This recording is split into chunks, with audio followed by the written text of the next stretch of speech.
Hello, this is Fucker Truman. Welcome back to my little corner of the web. And today, as promised, we'll go into a little vengeance tale and why you should never bite the hand that feeds. About 14 years ago, this is in South America, as many of the rich people that I know are there. There was a man who was an acquaintance of the circle I used to work with in one of the jobs I used to have over there. And he was married and he got divorced. And he got a settlement, and he was being magnanimous and gracious over the divorce because he wanted his child to have everything that he could possibly need. So he settled, and that would be in the year 1999, 2001, around that time, for a $4,000 to $5,000 settlement. That would be the equivalent of living about $15,000 to $20,000 USD on that same time in the United States. Just to give you an idea how much money he was leaving his ex-wife and his son so they could be okay. Nothing fancy and everything fine by that. 10 years passed, and of course he created a couple of more companies and other stuff. So he increased his wealth considerably. Not at the point of being super rich, but he was definitely a person that was really well off. No needs, and could live a very comfortable life if he chose to not work anymore. One of the things he used to do is like travel a lot. And since he traveled a lot, he met someone finally. And as rumor has it, because I wasn't there, he found the love of his life, or at least the person he thought would be the love of his life, and he was going to marry her. But this person in particular, this girl, this lady, was a high-class society in South America. And high-class society is very limited. You see, in South America, there are certain things that are different from the United States or Europe. For example, they still follow the old rules, you know. If a high-class girl from an old family with a lot of money marries somebody outside the circle of known friends and all that stuff, well, scandals cannot be tolerated. That comes because of the Spanish and the Portuguese influences of the rich families that moved from Europe in the time of the colonization. So, bottom line, that's the type of person he was pursuing. And why that is important is because this happened about 10 years after he got divorced. Another addendum to the story is that in South America, when you have a divorce, depending on the country, but in this case, his country, you don't have to give any money to your ex-wife. The only money you have to give up is only and only for your children. As long as you cover your children's needs, that's it. It can be in form of covering the payments for school, medicine, enrollment of other activities, etc. Or it could be a straight lump sum paid to her mother to cover all those cases. But in any way, you only have to cover your children. You don't have to pay alimony until the day you die to your ex, just for opening her legs. So that's a benefit of living in South America and South American law when you get married. So anyway, they got divorced, and 10 years passed, and he was going to remarry. Some way, somehow, his former spouse got mad. Maybe she was jealous of who he was marrying, or maybe she was afraid that because the years have passed and once the kids reach 18 years of age, that means the money stops coming in. Who knows? Her lifestyle wasn't good enough. It's hard to tell. Rumors are many. I can't be sure. But the bottom line is that she sued him for non-payment of obligations. Now you have to take this in consideration, that there's a little trick in South American law, in many other countries, not in every single one of them, but in this case it was, that you have to report to the authorities. That means if you pay something to your ex-spouse, whatever, in the bank account or whatever, you have to go, after you deposit and do the form of payment, you have to go to the appropriate court, or child's court as they're called down there, to get a stamp or sealed or approved as payment processed or payment received.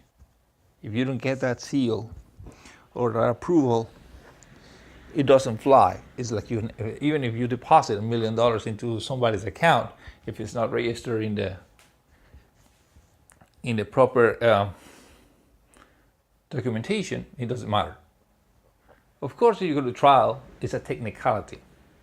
But push comes to shove, and that technicality is not enough for my former acquaintance to become persecuted and almost thrown in jail and having to juxtapose, jump, duck, and run for his own life because of the law hanging over him like he was some kind of thief. Of course, that created a scandal.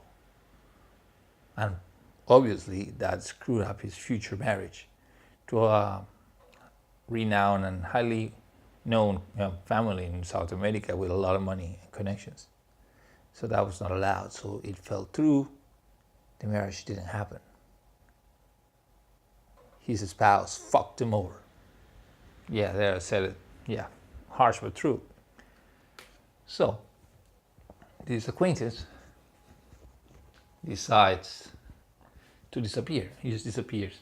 Nobody knows where he is. Then two things happen in the space time of a month.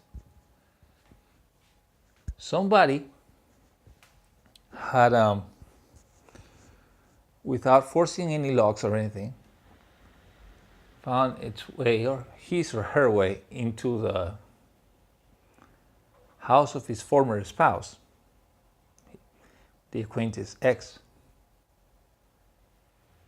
And somehow, some way, this person knew everything about the itinerary of the ex-wife of this acquaintance of mine.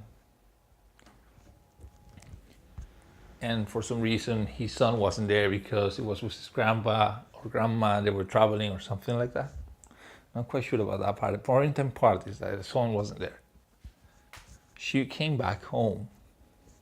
She was in. And 3 days later, they find this woman inside her own home, tied up. And the only thing I will say is that she will never walk straight again. Ever, ever, ever. Curiously enough, while all the investigations went on, rumors, telltales, and things were that I learned, other people told me, etc. At the same time, this person, this acquaintance, the same day that she was supposedly being beaten to smithereens and who knows what, basically said, fuck it. Grab a couple of bags, a case, grabbed a plane, and right about now is somewhere in New York,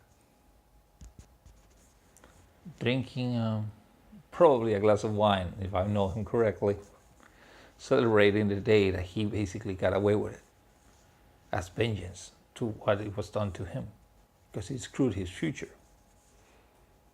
As he put it, I lost not just my marriage, a whole bunch of money, my reputation,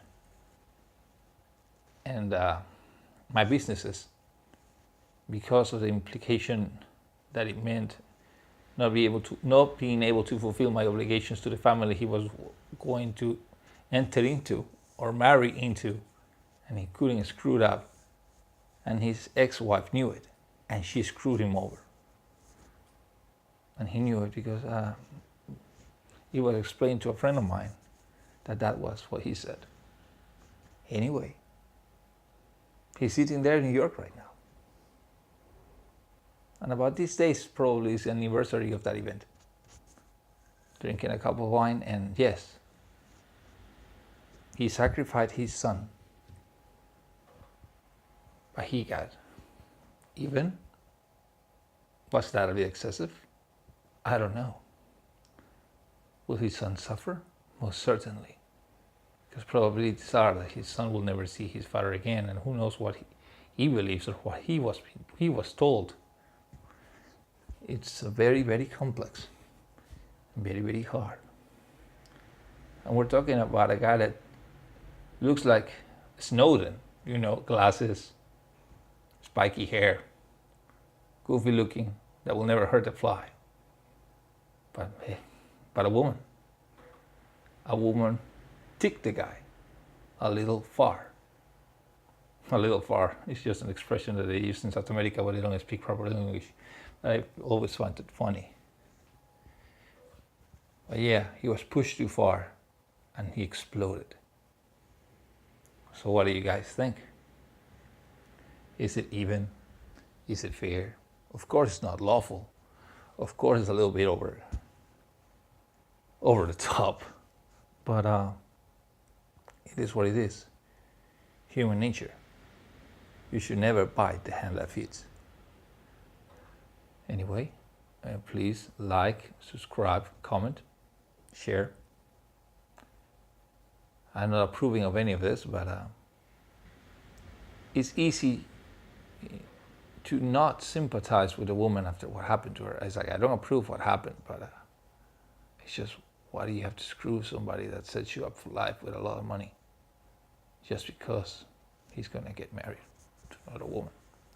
Can't figure that out. Maybe you can explain it to me, guys. I have few theories on that, but I don't know all the details in the case, but it's something that's worth thinking about seriously. So as always, an F to those that think they can get away with things without paying for them. This is Truman signing off.